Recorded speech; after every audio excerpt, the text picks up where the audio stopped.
If you work with a plan sponsor that is required to report fee disclosure information to plan sponsors under Section 404A5 of ERISA, you can assist them by producing the participant fee disclosure in the fi360 Toolkit.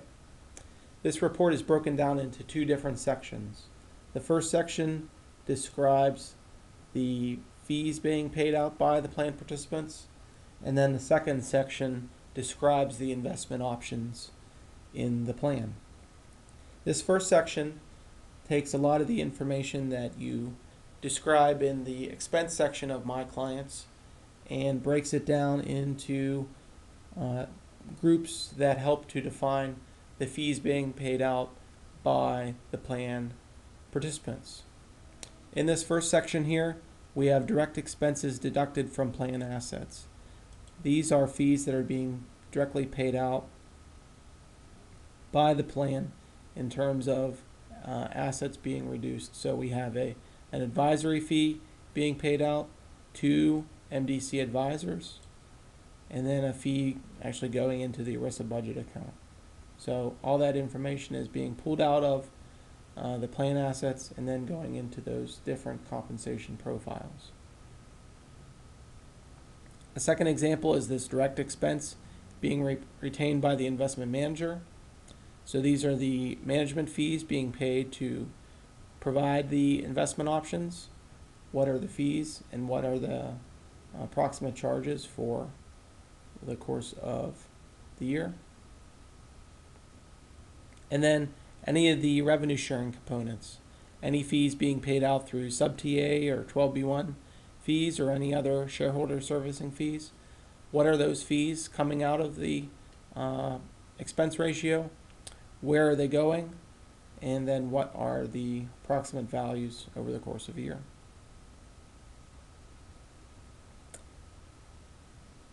We break out the information and provide a summary of it in two different levels. One is just a disclosure in terms of who is paying out the expenses, so direct compensation, indirect compensation, and then the fees being paid to the investment manager in this example, so the total fees being paid out.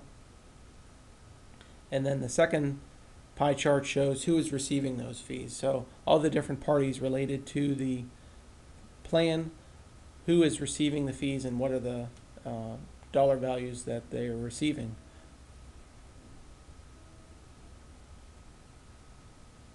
The second section of this report describes the plan options and describes the necessary returns and disclosures that are required as part of the 404A disclosure requirements.